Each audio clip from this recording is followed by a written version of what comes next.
No vídeo anterior eu expliquei para você por que o Obamacare é um desastre completo, e esse vídeo é para te explicar o que é o programa do Trump, o Trump Care, o que é a proposta dele e por que ela também vai ser um desastre e não vai funcionar.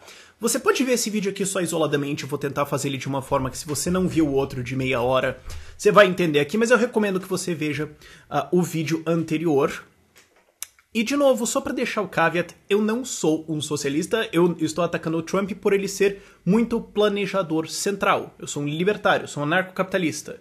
Na minha opinião, o que eles deveriam fazer é simplesmente cancelar o Obamacare e o Medicare e o Medicaid e desregular a indústria inteira. Isso seria a opção correta. Porém, não é o que eles estão fazendo. E este é o plano do Trump que vai dar errado. Primeira coisa que tem que ser entendida sobre o plano dele. Ele não é um cancelamento do Obamacare. Ele é uma quebra de promessa eleitoral do Donald Trump. Ele se elegeu prometendo cancelar e substituir. Essa lei poderia facilmente ter sido aprovada pelo Obama. Ela continua, boa parte do programa do Obamacare continua, boa parte da expansão dele continua, e o que eles chamam de os três pés, né, o tripé que sustenta o Obamacare, continua, na prática, a mesma coisa. É só que os incentivos se tornam ainda piores e isso acelera o que eles chamam de a espiral da morte, que vai levar esse programa à falência e, junto com ele, provavelmente, as empresas de seguro de saúde nos Estados Unidos. Quando isso acontecer, os republicanos serão culpados por essa falha, porque o público tem memória curta e ele não tem tempo para entender isso tudo. Os republicanos serão culpados e a indústria terá sido finalmente dizimada. E aí os democratas serão eleitos, seja nas eleições para o legislativo, seja na próxima eleição presidencial, e eles vão chegar falando, e eles não vão chegar falando de consertar ou de restituir o Obamacare, eles vão chegar falando de nacionalizar o sistema. Isso é a avaliação que o Instituto Cato fez disso, eles são uma das minhas principais fontes, as fontes vão estar na descrição para você entender. Inclusive tem um artigo lá que é o Trump Care desenhado em cartoons, ok? É mais fácil, eu concordo, aquele artigo tá muito bom. Todos eles são em inglês, infelizmente, não tem praticamente ninguém escrevendo sobre isso aqui, porque todos os políticos estão sendo presos, então, né, prioridades, mas tem todas as fontes lá na descrição. E o Instituto Cato fez essa avaliação. Não só o programa falha e vai capotar, ele vai capotar mais rápido, os republicanos serão culpados, isso vai trazer os democratas de volta e eles vão vir falando de nacionalização da coisa, e isso vai ser horrível. Então, vamos... contexto histórico um pouquinho. Os republicanos também, durante a presidência do Obama, já tinham feito uma proposta de lei, quando eles tinham a maioria do legislativo, de cancelar. A lei acabou. Essa era a lei. E eles jogaram essa lei pro Obama, e o Obama vetou, mas eles jogaram ela para ele sabendo que ele ia vetar. Foi uma jogada política. Foi aquela coisa, o cachorro latiu por 8 anos, o cachorro latiu, chegou na hora da briga, arregou. Chegou na hora de fazer uma lei para realmente cancelar, falou, putz, agora o negócio vai funcionar, é o cachorro que pegou o carro, putz, e agora o que eu faço com isso? Não sei, eu não esperava isso, droga, eu esperava que a Hillary ganhasse e a gente pudesse ficar xingando ela. Não? Então, e agora eles estão tentando passar uma lei que tenta manter toda a intervenção estatal e tenta resolver o problema da intervenção estatal com uma nova intervenção estatal, sendo que 48 mil intervenções já foram feitas e todas elas deram errado. Então, o sujeito tem que realmente acreditar que ele tem alguma porção de divindade nele para ser capaz de falar, não, todo mundo conseguiu falhar nisso, mas eu vou acertar. Todas as vezes, em todos os países que tentaram fazer, deu errado, mas eu sou demais, sabe? O cara tem que acreditar em alguma coisa, tem que ter um tipo especial de megalomania, e eu não tô criticando isso ao Trump, isso é a arrogância fatal dos governantes, dos planejadores centrais, que a Dilma também sofria. E por isso que eu comparo o Trump com a Dilma e a galera fica pistola pra caramba e eu não ligo porque tá certo. O ponto é, vamos ao plano. O Obamacare, ele consiste em 3 pilares, em um banquinho de 3 pés, um tripé. Primeiro, obrigar todas as empresas a aceitar qualquer cliente. Qualquer empresa de seguro deve aceitar qualquer cliente, não importa a condição que ele tenha. O cara tá com câncer morrendo e o tratamento dele vai custar 20 milhões de dólares. Vocês são obrigados a aceitar ele e vocês não podem cobrar dele um preço diferente do que vocês cobrariam de qualquer outra pessoa da mesma idade. Então, por exemplo, eu tenho 26 anos. Eu tô saudável, eu não preciso, eu tenho um plano muito simples, eu pago aí cento e pouquinhos reais por mês, uma coisa muito simples. E tem uma outra pessoa da minha idade que tem câncer terminal e ele vai precisar de um tratamento de $500 mil. As empresas não podem diferenciar a cobrança, ou seja, eu vou ter que pagar mais para as pessoas doentes. O problema é, bom, então eu e todas as pessoas jovens e saudáveis vão parar de pagar, o custo vai subir para as pessoas mais doentes e mais velhas. Se você tem a espiral da morte, o plano eventualmente falha. O Trump mexe nisso? Não. Dava para acabar aí. Esse é o problema. O problema é, eles estão dizendo para as empresas, vocês não podem discriminar pelo cliente. É como se eu dissesse para uma empresa de seguro de carro. Seguro de carro faz isso. Você é mais jovem? Sim, você tem mais chance de bater esse carro. Você é homem? Sim, você tem mais chance de bater esse carro. Simples. E eles vão te cobrar de acordo. É como se eles falassem, não, você tem que cobrar todo mundo igual. Então as pessoas que dirigem bem, que têm mais experiência, vão arcar com as consequências das pessoas mais jovens. O mercado de seguro, o mercado de você dar cobertura, depende inteiramente de você ser capaz de fazer cálculo de risco. De você poder discriminar, e discriminar é uma palavra meio cruel para isso, mas é a palavra certa. Você poder avaliar qual é o risco que eu tenho com essa pessoa e com essa pessoa. É como se você falasse para o mercado de empréstimo, que assim, ó, vocês têm que cobrar o mesmo juro para todo mundo. Se o cara tá devendo um monte de dinheiro na boca, só enche a cara de pingo o dia inteiro, ele quer empréstimo, você tem que cobrar o mesmo juro do que o cara que é funcionário público, tem as contas certinho, que nunca ficou na conta negativa em 30 anos da vida ativamente financeira dele. Você tem que cobrar a mesma coisa. É insano. É insano isso. É uma regulamentação de preços, é uma intervenção estatal. Isso vai dar errado, não é só no mercado de saúde, é onde quer que seja implantado. Como que isso é diferente em intuito do que a Dilma tentou fazer de baixar o preço de eletricidade? Vamos regular o preço para baixo. Bom, então agora a empresa quebrou. Agora você paga 62 bilhões de reais para ressarcir elas. Simples, meu amigo. Não tem mágica, ok? Esse é o primeiro. Bom, empresas não podem discriminar. Segundo, bom, então as pessoas só vão comprar seguro quando elas precisarem, certo? Você cria uma segunda parte que é as empresas, as pessoas são obrigadas a comprar um seguro de saúde ou pagar uma multa de $695 ou 2,5% da renda anual delas. É aí que o Trump mexe. As empresas não podem discriminar, porém ele mexe no sistema de incentivos. Porque esse é o backstop, esse é o jeito de você fazer todo mundo ficar dentro do plano. O que ele diz é, ó, vocês não vão pagar uma multa. Porém, e daí ele introduz um troço bizarramente complexo, e a lei inteira é tão complexa que eu não posso aqui entrar em todos os detalhes porque esse vídeo ficaria com 2 horas. Mas, resumindo, a coisa é, o governo te dá um subsídio, ele te dá um dinheiro agora, eles chamam de um crédito de impostos avançado, é como se o governo te adiantasse uma restituição do imposto de renda. Tá, ele te dá um dinheiro agora para subsidiar você comprar um seguro de saúde, ok? E esse dinheiro não vai ser cobrado impostos depois. Você não vai precisar pagar esse de imposto. É como se você ganhasse uma restituição mais cedo. Você ganha uma restituição de imposto. Ah, mas eu não pago imposto de renda. Todo mundo ganha. Todo mundo ganha entre $2.000 e $4.000, ou até dólares, ou até $8.000 para um casal, né, uma família com crianças. E você recebeu esse dinheiro do governo. E não vai ser cobrado em impostos depois. Não entra como renda.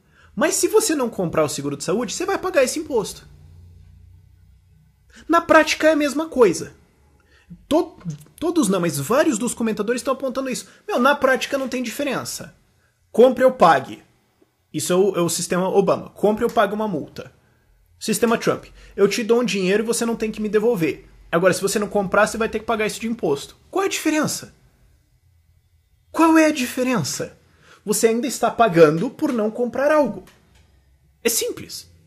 Só que o problema é que isso cria um monte de incentivos totalmente errados que vão atropelar esse programa e vão colocar ele na espiral da morte e ele vai à explosão final.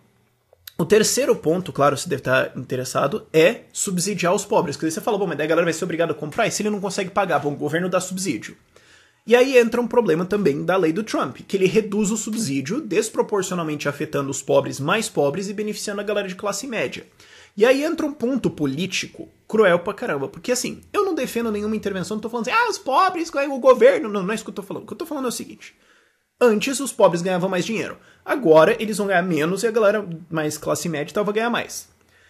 Quem são os eleitores do Trump e do Partido Republicano? Pobres votam democratas. Melhorar a lei pra eles vai mudar alguma coisa? Não, eles vão continuar votando pros democratas. Então por que o Partido Republicano ia se preocupar em fazer alguma coisa boa pra gente que não vota pra eles? É um ponto... É cruel pra cacete, eu sei. Mas é política. Por que um grupo político vai beneficiar um grupo que não vai votar nele, quando ele pode beneficiar o grupo que vai votar nele? É um cálculo brutal, eu sei, mas é o que eles estão fazendo. Esse é o tripé. E o ponto importante, o ponto que tá na falha, que vai fazer isso completamente colapsar, é o ponto 2, e a gente vai entrar um pouco no pontinho 3. Agora, pra ser justo, a lei tem uma coisa boa. Tem uma coisa ali que eu olhei e falei, ok, isso passa, isso dá pra perdoar, isso eu concordo. Ele corta os impostos que o Obamacare criou, porque a lei cria certos impostos, um bilhão de coisas que se eu fosse listar aqui ia demorar uma era, mas enfim, se é brasileiro você sabe como é que é ter que pagar imposto em tudo. E isso corta 600 bilhões de dólares de impostos que seriam cobrados ao longo dos próximos 10 anos. 60 bilhões de dólares por ano. Bom, isso é bom, isso é legal. Atinge especialmente os empregadores, então isso pode ajudar a gerar mais emprego. Ok. Só que vamos ser sinceros assim, o déficit americano agora está em 600 bilhões de dólares por ano. O Trump quer gastar mais 1 trilhão em... 1 trilhão, eu falei assim, você não ouviu errado, 1 trilhão de dólares em infraestrutura, assim como Obama e o Bush e todos os presidentes antes dele, indo até o Hoover. Okay? Não é nenhuma grande ideia do Trump, isso é sempre o desenvolvimentismo keynesiano tosco que nunca deu certo, porque se desse certo, isso é o PAC. Isso é o PAC, gente. Tem gente pra criticar esse negócio do Trump. Ele tá fazendo um PAC. PAC deu certo? Vamos gastar com infraestrutura pra fazer Copa. Deu certo? E ele fala, não, porque as nossas pontes estão caindo. E tem um levantamento que mostra que não, elas não estão, tá tudo bem. É só aquela ponte de madeira lá no interior que liga nada a lugar nenhum, onde passa carroça, e essa ponte precisa de manutenção, tá? Enfim. Ok, ele quer gastar mais 1 trilhão em infraestrutura, quer aumentar o exército, quer cortar impostos, e aí vai cortar mais 60 bilhões de gasto em imposto. Eu não tô defendendo imposto, ok? Imposto é roubo. A minha pergunta é, como é que essa conta vai fechar? Da onde que vai sair o dinheiro, ok? Eu adoro que fizeram, eu vou colocar aqui, do Keynes com o boné do Make America Great Again. Quer dizer, compra ação da HP, meu filho, porque eu vou imprimir dinheiro pra cacete pra pagar esse troço aí. Esse é o ponto único bom, é corta imposto no troço. Agora, vamos lá. Qual é a parte que dá errado aí? Qual é o ponto? Tem vários pontos nesse segundo ponto do tripé, que é o incentivo pra você ficar dentro do programa, que gera um monte de problemas. Você tem que ser forçado pela lei, claro, você não tem que ser forçado a nada, né? Mas a lei precisa, para essa lei funcionar, ela precisa te forçar a ficar dentro, a continuar comprando um seguro de saúde, mesmo que você não precise, mesmo que você não seja obrigado a fazer isso, porque eles vão te aceitar quando você precisar. Então assim, você pode ficar 3 anos sem pagar nada, se estrupiar todo na rua, ou sei lá, descobrir que você tem uma doença muito complicada, pagar o seguro de saúde por 1 ano, que é a apólice, pagar ele por 1 ano, no ano que você precisar, pagar muito pouco, receber o seu tratamento e ficar mais 10 anos sem pagar. É como se você pudesse comprar um seguro para o seu carro depois que ele bateu. Por que você ia comprar um seguro para o seu carro se você pode comprar depois que ele bateu? Por que você faria? Não tem lógica. Então a lei precisa forçar você a ficar dentro para forçar você a subsidiar quem está realmente usando. O que é um problema. O que é um problema. Que é como é que você vai fazer isso? Como é que você vai fazer isso de uma maneira não inconstitucional? O Obama colocava uma multa e o Trump falou, não, é o seguinte, a gente vai te dar um dinheiro, a gente vai te avançar uma grana, você pode comprar isso, se você não comprar, você vai pagar isso em imposto. E você fala, mas espera aí, se eu não tiver, eu vou ter que pagar isso aí em imposto. Mas, digamos assim, eu não pago imposto de renda, eu tô muito abaixo, ou eu pago muito imposto, ou eu sonego mesmo. Eu não vou ter que pagar os 2 mil, eu vou ter que pagar mais impostos em cima da minha renda, eu não vou ter esse rebate aí, eu não vou ter esse desconto, mas sei lá, acho que eu vou ficar fora, porque, digamos, vou ter que pagar 2 mil. Tá, mas um seguro de saúde médio aí nos Estados Unidos, média, ok? Varia muito, muito, muito entre os estados. Média 10, 15 mil dólares por ano. Qual que é a minha multa? $2.500. Varia de idade. 2 mil, 2.500, 3 mil... Varia 3 mil dólares. Bom, o seguro é 12. Então, se eu não comprar por 4 anos, empatou. Então, se eu não comprar ele por 4 anos e comprar só no ano que eu preciso, beleza. Se eu não comprar ele por 10 anos, aí eu comecei a entrar no prejuízo. Agora, se eu não comprar ele por 2 anos, comprar o seguro, depois você começa a fazer essas contas. Tipo, olha, eu posso só ficar chupinhando o negócio e não preciso realmente participar. Você está quebrando o mercado. Isso começa a virar uma conta única para cada imposto de renda de cada pessoa diferente. Você começa a ter um monte de incentivo bizarro de, será que eu vou comprar esse troço mesmo? Mas quanto que é o meu para minha idade? Quanto que é mais ou menos? Todo mundo vai tentar calcular o jeito de comprar o absoluto mínimo seguro que eles precisam. E na prática isso aí é um imposto em trouxa também, porque quem não sabe calcular isso vai pagar um monte de coisa quando a lei diz que ele não precisa. Então, em parte, esse é o imposto em quem não tem educação matemática, que nem a loteria. É o imposto em quem não entende probabilidade. Mas, enfim, o Estado não ensina matemática e depois cobra imposto em cima disso. Mas, enfim. E o outro problema... ainda nisso. O problema é, então você vai ter que comprar o seguro, senão você vai se ferrar no imposto. Você fala, mas e se eu não comprar? Posso comprar a qualquer momento. Como é que você pode desincentivar isso? A lei cria, então, uma multa de 30% que a empresa pode te cobrar se você ficar mais do que 63 dias sem comprar seguro. Eu não sei se corridos ou ao longo do ano, tipo 20, 23. Eu não sei. Mas, ficou 63 dias, eles podem te cobrar 30% de multa como penalidade, né? Porque claramente você está tentando explorar o negócio. Agora sim, se você passou 25 anos sem precisar de um seguro de saúde, foi pagando o negócio por fora, deu dinheiro, ok. Você paga o imposto lá por fora, dane-se, no fim das contas você economizou dinheiro de algum jeito, e daí um ano você tem câncer, você vai lá, paga o 30% a mais, usa o seguro, gasta lá meio milhão, $1 milhão dentro do seguro lá pra salvar você do teu câncer, paga $20 mil naquele ano, e vai embora dando tchau, tchau. Todo mundo vai tentar fazer isso. Todo mundo vai tentar fazer isso. O que vai acontecer? Essa multa de 30% é o suficiente para desincentivar? Não. Só que se a multa for muito maior, então as pessoas, quando ficarem doentes, não vão conseguir pagar um seguro. Então você tem um problema. Como é que você resolve isso? Bom, não tem solução.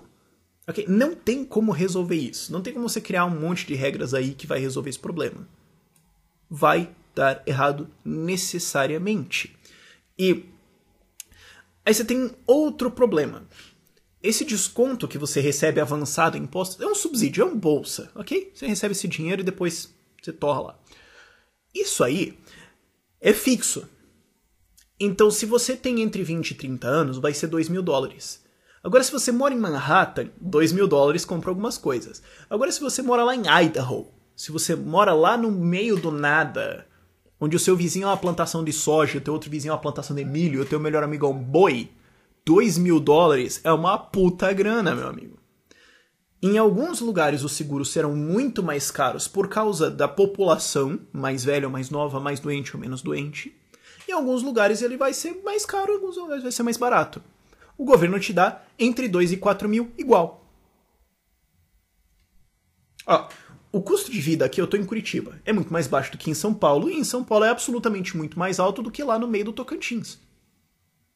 Você dá um dinheiro reto para alguém, vai ter consequências maiores ou menores. O governo não liga e faz isso retão para todo mundo.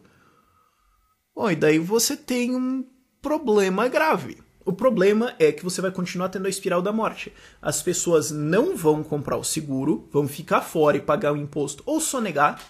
E quem não paga imposto também, quem fica abaixo do imposto de renda, quem consegue deduzir, quem consegue fazer os negócios lá e paga tão pouco que, não importa, que eu consigo fazer alguma maracutaia aqui no meu imposto de renda. Essas pessoas vão ficar de fora. Jovens, as pessoas que ganham dinheiro por fora, todo mundo vai ficar fora. Só que esses jovens saudáveis que não consomem o seguro são quem sustenta o seguro. Quando eles saírem, você vai ficar com as pessoas de meia idade e as velhas e as pessoas mediamente doentes e mais doentes. Só que agora o prêmio vai subir, o preço vai subir, porque, claro, tem que pagar o seguro para todo mundo. Até o ponto em que só vão ficar as pessoas doentes e velhas dentro do programa, que vão ser as que vão precisar. Só que o prêmio vai ser tão alto, que eles vão falar, quer saber?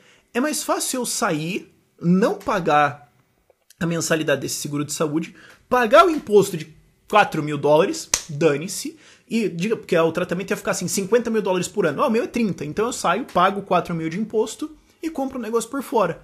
E a empresa de seguro de saúde faz o quê? Quebra.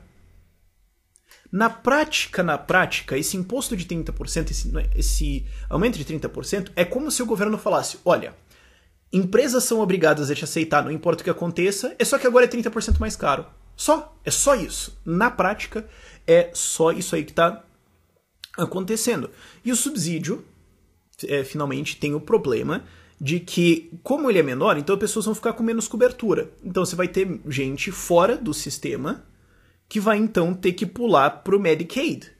Só que o Medicaid é um programa que já é um programa estatal que serve para financiar pessoas pobres. Essas pessoas vão então usar dinheiro do governo.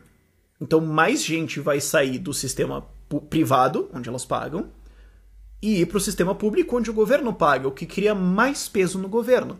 Só que como o Medicaid é dividido entre os estados e a federação, isso vai pesar especialmente os estados com a população mais pobre. Então os estados com a população mais pobre vão ter mais despesa no governo do estado, o que significa que eles vão ter que ou entrar em déficit ou cobrar mais impostos da população pobre. E você entra em outra espiral da morte.